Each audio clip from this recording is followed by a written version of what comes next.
All right, there's another picture just to be a little less boring.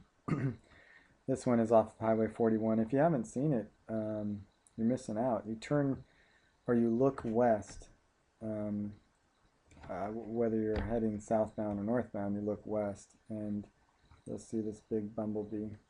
And if you come up, it'll give you a little background and history of why this guy's making it. And if you look back here, he's got some parts for Optimus Prime, so you can come make a donation. And anyway, if you want to see another Transformer be built, go make that donation. Okay, so we're on questions 25 through whatever we can get to now, and these should go a little bit quicker because still in the probability sections, and some of these are pretty straightforward. For example, for a certain casino slot machine, the odds in favor of a win are given as 63 to 37. Be careful, those are odds, right? Odds in favor. Express the indicated degree of likelihood as a probability value between 0 and 1 inclusive. So here are the odds. You've got to remember the odds. So let me write out those odds in favor. So odds in favor were calculated by the probability for an event to occur divided by the probability of the complement of the event to occur. So in other words, think of like the event occurring,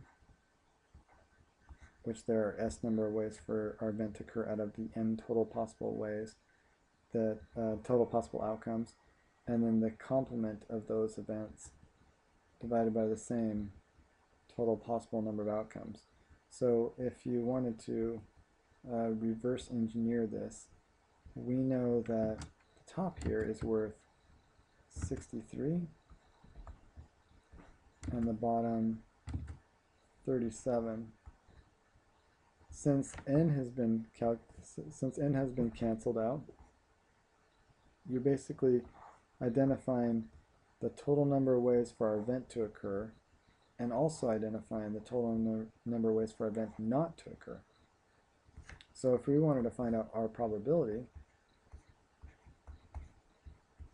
we would already know the S numerator, that there are 63 ways for our event to occur, and then we would know the total number of possible outcomes when we added the total number of ways for our event to occur plus the total number of ways for our event not to occur. In other words, it would be 63 out of, what, 100? Or 63 hundredths.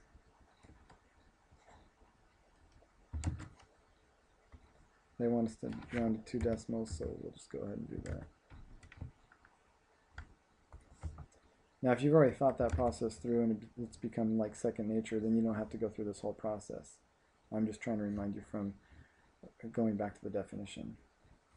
So you might just think, why doesn't he just tell me to add this to that and then divide this by that sum? Well, okay, do that.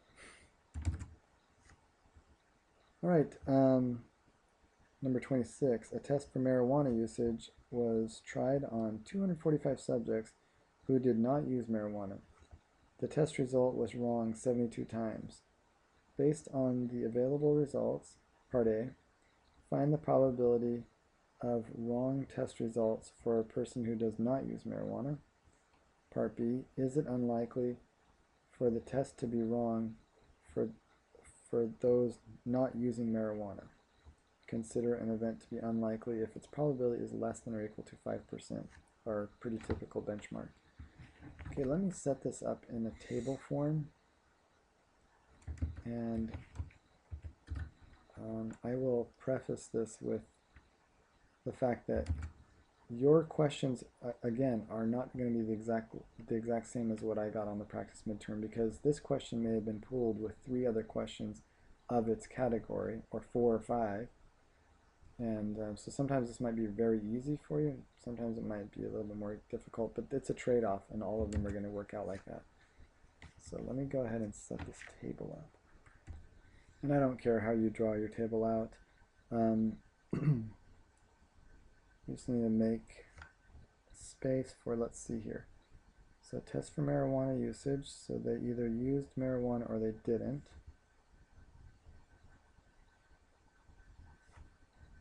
The test would have said that they did or didn't. Okay.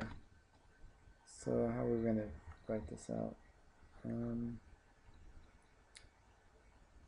How about we'll put marijuana user.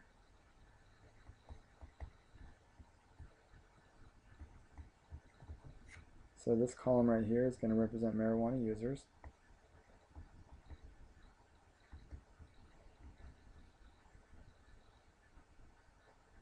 I don't know. I guess I could have put non-marijuana users first, but I'll just put marijuana non-user next. Okay, so that's a those are definitives. And then I'm just getting a little distracted by this extra bar here, so I'm going to go ahead and remove those. In fact, I'll go ahead and remove those too. Over here, we're going to state the results of the tests. So this will be a positive test, and this will be a negative test that measured whether or not they were users. Okay, let's see if we can figure out where everything goes then. A test was tried on 245 subjects who did not use marijuana. Okay, that would be in this group right here, right? Sorry, this one. Non-marijuana users. And then the test result was wrong 72 times. So let's see. What does that mean is happening? It means it's marking them as positive 72 times. You know, it's confirming them as a marijuana user when they are actually not a marijuana user. All right, so since that was stated as being 245 subjects, where 72 times it was wrong, hopefully, let's see if we can fill out, how much more we can fill out of this. Well, we'll be able to say that 173 of the tested subjects were marked down as not being marijuana users, and they weren't. And here's our total of 245. I'm setting this up as a table and realizing now I really didn't need to set it up as a table because we're not going to say anything about the actual marijuana users. So that's fine. Oh well, we have that prepared if we wanted it. Let's go ahead and answer the question then. They said that they wanted to know for part A is based on the available results, and these are all that we have available from the results of this thing, the partial table. Find the probability of a wrong test result for a person who does not use marijuana. So wrong test result, 72 times it was wrong, and being just a non-user was a total of all 245, right, because they did not use it. So this probability, I'll just call it probability of event A again, where event A is you had a bad test result where it said that they were a user 72 times, and they actually weren't.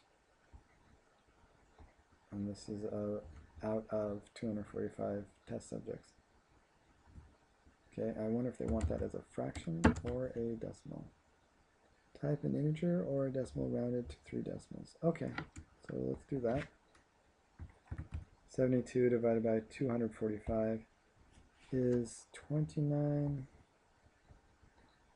Let's see. 3 decimals. 239, 294 thousandths.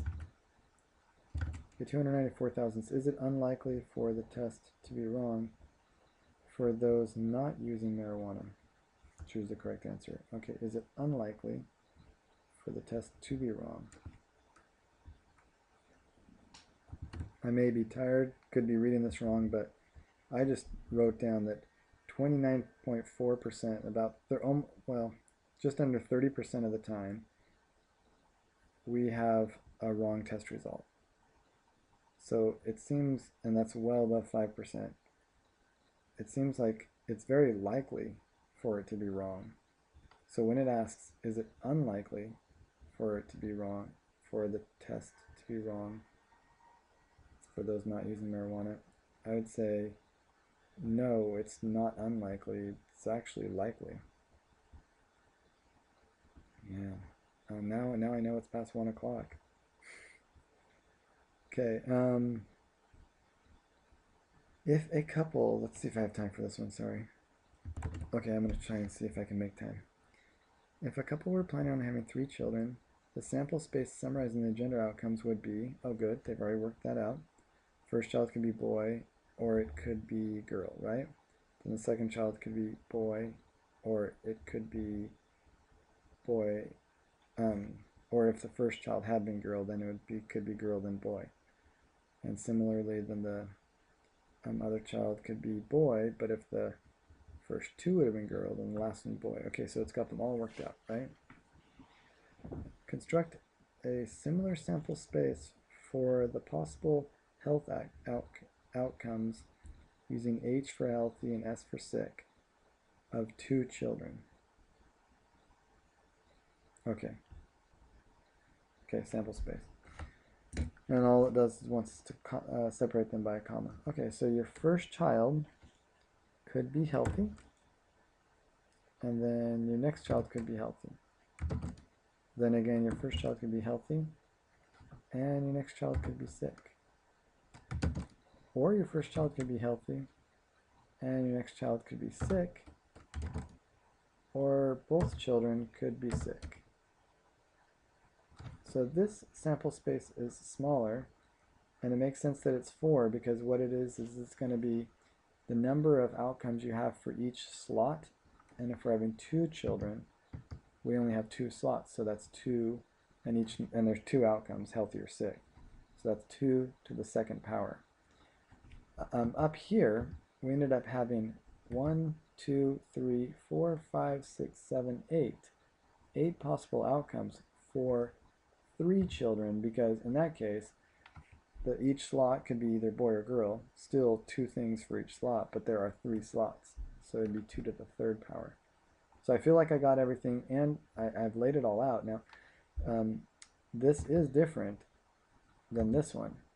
Having a healthy child for my first baby and a sick child for my second baby is different than having I meant to say, those weren't different, I'm kidding. I meant to say a sick child first and then a healthy child second. Those are different. Even though in both cases I have a sick child and one sick child, one healthy child. So anyways, that's what they meant when they said the sample space. Find the probability of getting 2 sick children. Well, there's only one case where they happen that they're 2 sick children. So that's 1 out of the total 4 possibilities. So, you know, this sample space is only 4. So I can probably write 0.25 if I want, but 1/4 is fine. It's probably better to write the fraction, because if there was a sample space of like size, I don't know, 12, and then I had 4 of my outcome, and I reduced that, and I got 1/3, I'd want to write 1/3. I wouldn't want to write 0.3. Find the probability of getting 1 healthy child and 1 sick child. Okay, good. Here is a case where there is 1 healthy child, 1 sick child. Here's a case where there's 1 healthy child, 1 sick child. So there are 2 occurrences where you have 1 healthy and 1 sick out of the 4 possibilities. And we would not want to leave it like that. We always want to write our reduced fraction, so we'd write 1/2 or 0.5. Let's submit these and see what we did. I know. Okay, we got all three of those right. And I'll do my last set now. The probability chapter isn't that bad, is it? Except for 4-6, where you're doing all that counting. That was kind of messy. Alright, I'll do our last three here in one more video.